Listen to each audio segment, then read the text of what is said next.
Le Grand Matin Sud Radio, 7h-9h, Jean-Jacques Bourdin. Éric de Saint-Jean, bonjour.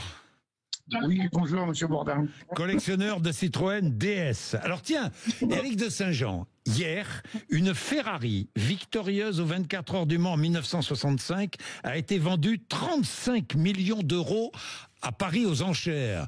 Vous étiez au courant, j'imagine. Oui, tout à fait. 35 millions d'euros, c'est un record absolu pour une voiture ancienne.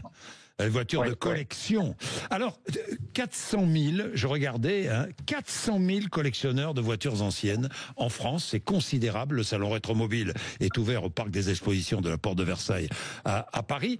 À partir de quel âge une voiture devient une voiture de collection? Alors, théoriquement, à partir de 30 ans.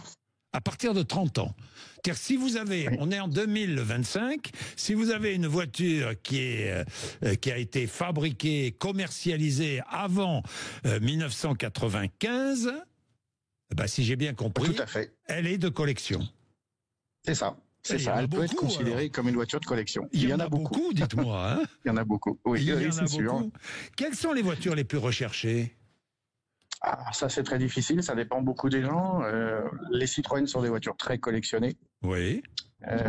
Les Ferrari aussi, bien sûr. Mais bon, moi je suis plus dans ma spécialité, je suis très Citroën.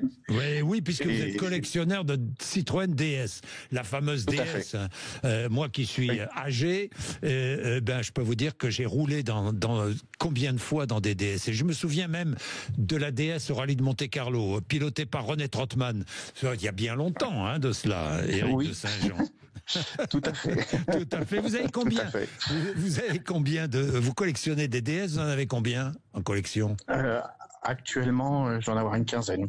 Une quinzaine. Ouais. Ça se trouve encore? Au-delà des ventes aux enchères, est-ce qu'on trouve encore une vieille DS dans un garage ou, je ne sais pas moi, dans une grange? Chez un particulier, oui, ça arrive. Ça arrive encore, heureusement. C'est de plus en plus rare, mais ça arrive encore. Comment faites-vous pour les retrouver d'ailleurs, ces vieux véhicules? J'ai beaucoup de monde autour de moi qui sait que j'aime ça. Et bon, je fais ça moi depuis 89 à peu près. Oui. Donc les gens m'appellent souvent pour me dire, voilà, on a trouvé quelque chose de bien, est-ce que ça t'intéresse? Oui. Et les possesseurs de voitures anciennes roulent avec. Tout le monde pense qu'on les garde dans un garage, mais c'est faux.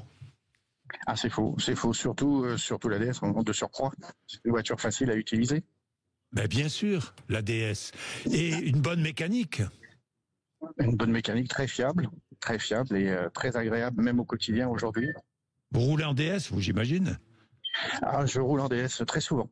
Très Pas tous les jours, mais très souvent. Alors j'ai vu, vous aviez même une DS break, je me souviens. Il y a eu des DS décapotables aussi. Oui, tout à fait. Le cabriolet qui a été fabriqué à 1300 exemplaires.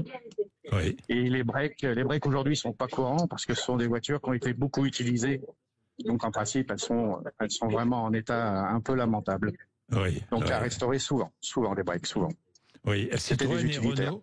Citroën et Renault représentent une voiture de collection sur 3.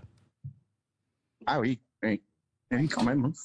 Dites-moi, ça coûte cher une voiture de collection? Ça commence à combien? Si j'ai envie de m'acheter une voiture de collection, ça commence à combien? Ça dépend un peu de ce que vous recherchez vous, mais on peut dire qu'à partir de 3 000 €, on peut commencer à avoir quelque chose. 3 000 €. Et après, comme vous l'avez dit, il n'y a pas de limite. Oui, évidemment qu'il n'y a pas de limite. 3 000 €, Éric de Saint-Jean? 3 000 € pour une voiture comme une BX ou une GSA ou une XM, voilà, des choses comme ça. Ah, une BX, je me souviens, Je me souviens de la BX. Bon, Éric de Saint-Jean, merci. Rétromobile, c'est à la Porte de Versailles. Je vous entends mal, là, tout à coup. J'ai basqué, il y a un petit problème de téléphone, mais c'est pas grave. Porte de Versailles à Paris. Merci. Rétromobile 2025, salon annuel consacré aux voitures anciennes. Et on parle auto, l'émission de Jean-Luc Moreau en direct du salon Rétromobile. Demain, de 10h à 12h, sur le stand de Renault, 7h31.